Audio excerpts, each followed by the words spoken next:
Rachel didn't cry the day her face stopped moving. She held herself together through the hospital visit, through the numbness, through the fear she refused to name. But 3 weeks later, when she was already tired of pretending to have strength, she opened her phone and saw a harmless comment under an old post. When will you start videos? Every other health creator is doing videos. We want to see you speak. It wasn't meant to hurt her. It wasn't an attack. It was just a question. Yet, that simple sentence hit her harder than any diagnosis, because on the very morning her face froze, she had already set up a tripod, arranged her herbs, rehearsed her intro, and finally gathered the courage to film her first health video. And nobody knew. She placed her phone gently on the table, leaned her head back, and let the weight of everything she had been carrying stretch across her chest. If only they knew, if only they understood what she was going through. Her eyes stung, but she didn't let the tears fall. She just sat there, swallowed by the quiet ache of a woman whose life turned sharply in a single morning. A morning that began with hope and ended with fear. She woke up that day before her alarm, heart beating a little faster from excitement rather than anxiety. Today was supposed to be the beginning of something new. She had finally gathered courage to move from writing to video. The tripod stood neatly beside her wardrobe. The camera was fully charged. Her notes, carefully written in her tiny handwriting, lay folded on her table. She even placed her herbs in little bowls so her demonstration would look tidy on camera. She wanted everything to be perfect. For once, she believed she could step into something bigger, not just helping people through text, but speaking with her voice, showing her face, connecting more deeply. She showered, applied her skincare gently, picked a soft brown dress that made her feel grounded, and stood in front of a mirror, rehearsing her opener. Hi everyone, my name is Rachel. Today, I want to talk about something we ignore, how small herbs can support. She paused, smiled at herself, then tried again. She did a quick inhale, lifted her chin, and smiled at her reflection. Only one side moved. The left side lifted, the right side stayed completely still. She blinked. Her left eyelid shut numbly. Her right eye didn't close all the way. Wait, no, what's this? Her voice cracked as she leaned closer to the mirror. She touched her cheek. It felt numb. She tried to raise her eyebrows.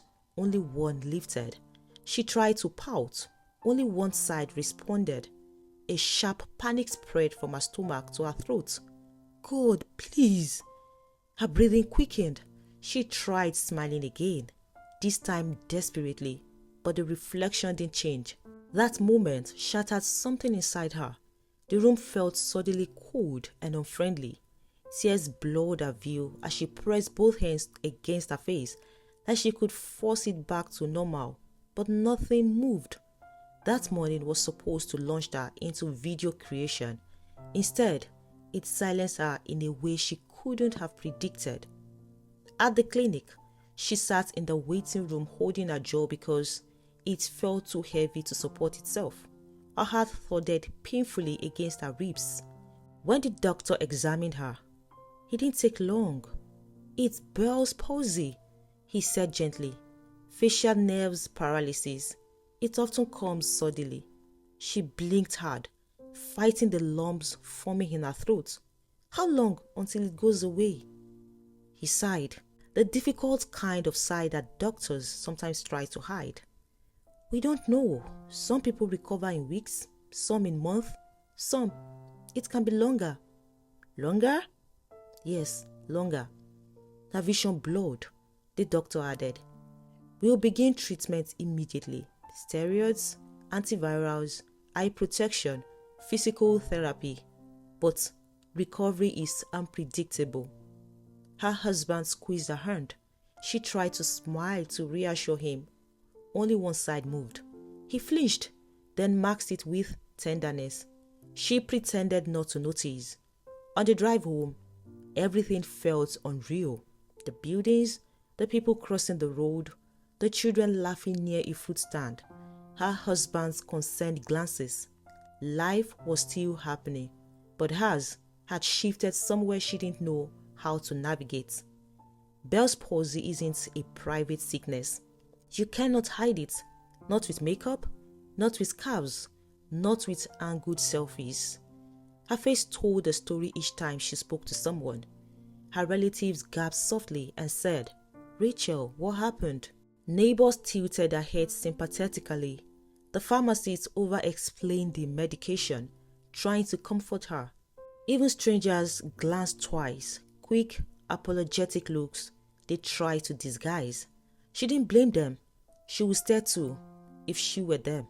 Her reflection felt like a stranger. Talking became uncomfortable. Eating in public felt humiliating. And smiling, something she had always done freely, became a painful reminder of what she'd lost. She fought hard. She took every medication. She taped her right eye shut at night so it wouldn't dry. She placed warm clothes on her cheek. She did the exercises the therapist taught her, lifting one eyebrow with her fingers, massaging the nerve pathway, repeating vowel sounds slowly. But weeks passed, then months. The small improvement came and disappeared. Sometimes her cheek twitched. She would cry from excitement, then nothing. Sometimes she would wake up believing today would be the day she saw progress. Then she would try to smile, and the same half smile stared back at her. Fear turned to frustration. Frustration turned to sadness. Sadness turned to exhaustion. And slowly, their desire to create content disappeared. She stopped touching her equipment, stopped planning videos, stopped checking her notes. Her entire dream folded into a dusty corner of her life, somewhere between medical bills and unused tripod legs. The worst part wasn't the paralysis, it was the silence inside her. She began avoiding the mirror. She stopped responding to text. She withdrew from the page she once updated joyfully. She didn't want pity. She didn't want questions. She didn't want to explain why her face looked like a crooked shadow of what it used to be. She felt useless, like someone who held a gift but couldn't use it anymore. Days blurred. Her mind felt heavy. Her prayers felt thin. And she wondered if maybe she was simply done. Not dead, not hopeless beyond repair, but emotionally emptied. Her husband tried comforting her. Her family checked in. But when suffering is both visible and invisible, it sits in your chest in its own private way. One night, the pressure became too much. She laid on her bed, the room dim, a soft hum of a fan in the background, and she whispered a broken, aching prayer. God, I just want to be useful again. I don't want to continue like this. I want to be happy even now. I want to help people. Please, show me how. It wasn't dramatic. It was a kind of prayer you say when you have nothing left except longing. There was no thunder, no vision, no angel lighting up her room. Just a quiet idea that floated into her mind like someone placing a hand gently on her shoulder. Go back to what you love. You can still write. It wasn't a command or a miracle. It was a reminder. Her first love wasn't video, camera angles or scripts. Her first love was words. Rachel didn't expect anything to happen the morning after she whispered that broken prayer. She woke up with the same heaviness in her cheek, the same stubborn stillness on one side of her face. That morning, when she opened her phone and began typing, she wasn't trying to become a writer again. She was just looking for a place to pour the heaviness she couldn't say out loud. She wrote one simple story about one simple woman with one simple problem, and somehow it reached someone who needed it. That single comment, "This helped me today, thank you," hit her heart in a way nothing else had in months. It was small, but It was enough to wake something inside her. She didn't feel healed. She didn't feel strong. But she felt useful. A little bit. And sometimes, that's all a broken season needs to shift. She wrote like someone who had lived through pain and finally had the courage to talk about it. Just not openly. She didn't plan her storytelling method. It happened the way healing sometimes happens. Slow, accidental, honest. Some days, she wrote fictional stories that sounded real. Some days, she wrote real-life scenarios she had observed from patients, friends, or conversations. Other days, she shared small personal reflection wrapped inside the story of someone else. She discovered that stories soften difficult topics. People who never understood her terms suddenly grabbed them easily because they were wrapped in emotions. She wasn't just teaching herbs, she was teaching compassion, self-awareness, gentleness, rest. She created character. Ada, Mr. Daniel, the anxious student, the tired mother. She wrote their struggles in a way people understood immediately. And then she gently introduced herbs, not like a medical expert, not like someone showing off, but like a friend sharing something simple that helped. Her tone was soft, her stories were short, her explanations were easy. People loved it because she sounded human. Rachel didn't learn herbs from YouTube or from a course or from a fancy certification. Her journey started years before her paralysis, long before her camera dreams. It started in her sleep. She used to have dreams that felt too clear to ignore. Dreams where a woman, calm, wise, gentle, sat with her like a teacher, sometimes in a kitchen, sometimes under a tree, sometimes in a room she didn't recognize, and the woman would show her herbs. She would pick a leaf, crush it between her fingers, and explain, "This calms the heart, this settles the stomach, this supports the liver, this helps the nerves rest." The dreams came so often Rachel began keeping a notebook beside her bed. Each time she woke up, she wrote everything down. Name, combination, timing, measurement, even temperature. Some dreams were clearer than others. Some were short whispers. Some were full conversations. But the instructions were always practical. Never harmful, never extreme, just gentle, natural remedies. She kept the notebook to herself, not because she was hiding, but because she didn't know how to explain something so strange without sounding dramatic. When the Bell's palsy tightened one side of her face and fear swallowed her ability to film, that notebook quietly saved her life because it gave her something to return to, something she could still use, something that made her feel she hadn't been abandoned. Her social media page was still small then, barely active, barely growing, but one afternoon, she received a message from a teenage girl's mother. "Rachel, my daughter hasn't slept peacefully in months. I tried the chamomile and lemon balm combination you wrote. She slept. Thank you." Rachel sat with the phone in her hands for almost a full minute, not moving, barely breathing. That message didn't just warm her, it revived her. Because she knew exactly where that recipe came from. A dream she had written in half sleep, half faith. And this woman, this stranger, was telling her it worked. She cried that night, the soft, quiet cry of someone who suddenly feels seen again. Then more messages came. A man battling liver issues wrote, "Your ginger radish routine helped reduce my discomfort. Thank you." A woman who had been trying to conceive shared, "We followed the routine you posted and added medical supervision. We are pregnant.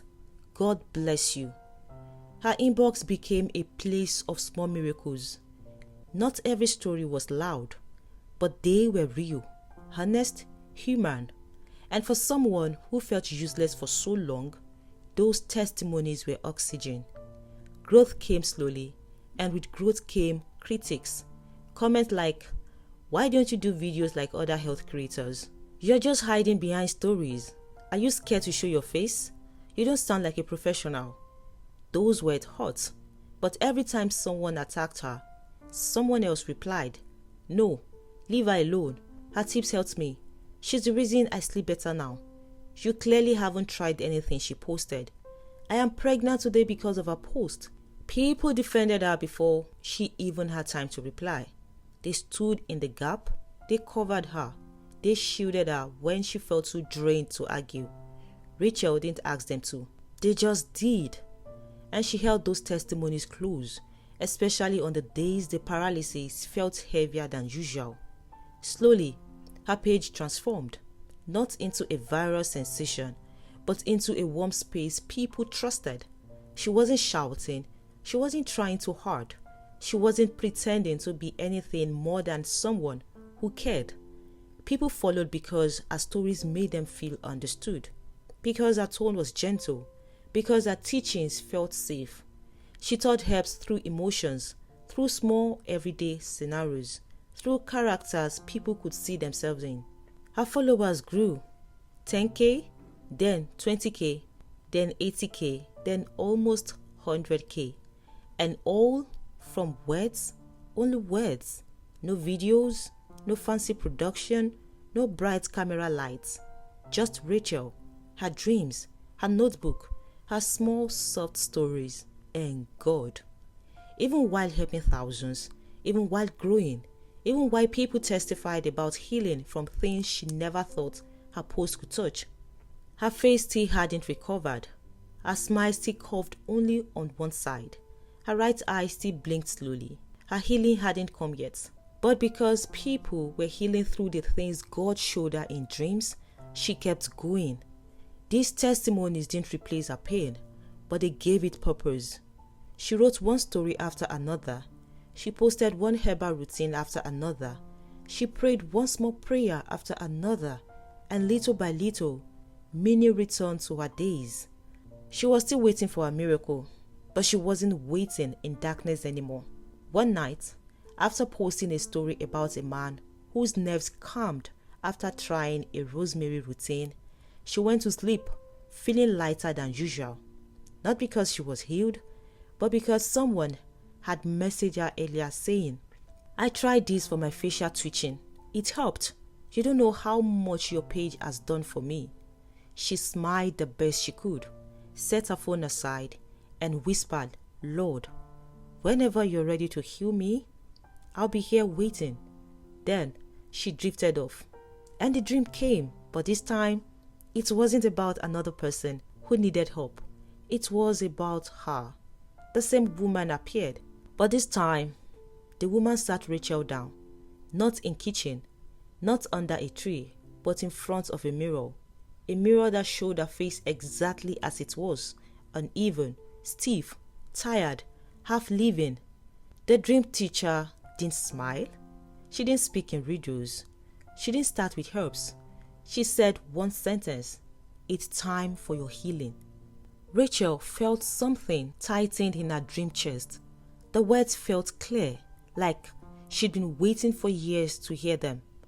The woman placed 3 herbs on her table, rosemary, nettle, and calendula. Then she placed a small bottle of chamomile-infused oil beside them, and she began to explain, slowly, clearly, step by step. In the dream, Rachel listened as if she were awake. The teacher said, this is for the nerve inside, this is for the nerve outside, this is for the inflammation, and this is for strength. She described the exact water temperature, how long to steep, how many teaspoons, how often to drink, how to massage the oil gently along the nerve line, how long to steam rosemary over her face, how to protect her eye. Then she added something she'd never said before. 3 weeks on, 1 week of rest, repeat until you see the shift. Rachel nodded in the dream like she had been waiting her whole life for this. Before the woman left, she placed a hand on Rachel's cheek, the paralyzed side. Warm, gentle, like a mother comforting a sick child. Then she said, you helped others through your pain. Now, it is time for your pain to help you. The dream faded. Rachel woke up with her heart racing. She didn't jump out of bed dramatically. She didn't scream, "God spoke to me." She didn't call anyone. She sat quietly for a full minute, then slowly reached for her notebook. She wrote everything down, every leaf, every measure, every instruction. She didn't add anything. She didn't remove anything. She didn't exaggerate it. She wrote it exactly as she saw it. And when she was done, 3 words slipped out of her mouth. "Let's try this." She started the same day. Morning and night, she brewed the rosemary plus nettle mix. It wasn't delicious, but it felt warm, like medicine for the soul. After her bath, she warmed the chamomile calendula oil between her palms and massaged gently along the nerve line, from her temple to her cheek to her jaw, slowly, carefully, without forcing anything. Then she steamed rosemary over her face for a few minutes, covering her right eye with her palm to protect it. She didn't expect immediate results. She had learned not to get excited too fast, but she stayed consistent. The first sign of change was tiny, almost unnoticeable. She was brushing her teeth one evening when she rinsed her mouth and felt something different. The corner of her lip trembled, just a little, like a soft vibration beneath the skin. She stared at herself in the mirror for almost 30 seconds. Then, she tried smiling. The right side didn't lift, but it shook, just enough to tell her something is happening. She covered her mouth with her hand and whispered, "Thank you, thank you." The day her husband noticed. He was talking to her after dinner when he stopped mid-sentence. "Wait," he said quietly. "Do that again." "Do what?" Rachel asked. "Smile." She smiled the best she could. He stepped closer, his eyes squinting in disbelief. "Rach, the corner of your mouth is moving more." Rachel touched her cheek. "Are you sure?" He nodded, eyes getting watery, and she cried, not because she was healed completely, but because he saw what she saw. Through all this, Rachel kept writing her stories. Her face wasn't healed yet, but her heart was healing. She continued posting small routines, simple stories, gentle herbal combinations, quiet reflections, and testimonies kept coming. People wrote things like, "Your routine helped my daughter. My liver numbers improved. I finally slept a full night. We are pregnant, thank you. My nerve pain reduced after 3 days." Her own healing was happening behind the scenes. Slow, gentle, guided. The same way her audience healed. One tiny shift at a time. 3 months into her routine, she stood in front of the mirror brushing her hair. She yawned. It was a deep, tired yawn, and both sides of her mouth lifted. She froze, dropped her brush, covered her mouth. Then she tried smiling. It was perfect. She sat on the bathroom floor and cried into her hands. She felt grateful, so grateful she needed to breathe it out. So she set her phone on the table. No makeup, no filter, no ring light, just her uneven but healing smile, and the truth. She recorded, "Hi everyone, I had Bell's palsy. Half of my face stopped moving the same morning I wanted to start videos." Her voice broke, but she kept going. "I couldn't smile properly. I couldn't blink properly. I lost confidence. I stopped everything." She paused, took a breath. "And then God helped me. Through dreams, through helps, through all of you. Your testimonies gave me strength when I didn't have any for myself." Then she showed her before picture, gently, humbly, without shock value. And then she smiled, her new healing smile. People erupted in the comments. "You healed through the same herbs you've been teaching? Rachel, I'm crying. You kept helping us while you were hurting. You are a blessing. You deserve the world. Thank God for your healing." Her video didn't just perform well. It connected deeply. People shared it, saved it, sent her prayers, sent testimonies of their own. Her entire page felt like one big warm hug, because now they understood the full story. Not just the teacher, not just the writer, not just the herbal storyteller, but the woman who healed while helping others. Rachel never claimed to be special, never claimed to be a miracle worker, never claimed her routines worked for everyone. She just shared what she had been shown, what she had lived, what had helped others, and eventually, what had helped her too. Healing didn't come overnight, it came slowly, gently, faithfully, like a story being written one chapter at a time. And when she finally posted her final update, a video of her smiling fully again, she ended it with 4 simple words. Thank you for staying. Because really, that was the heart of everything.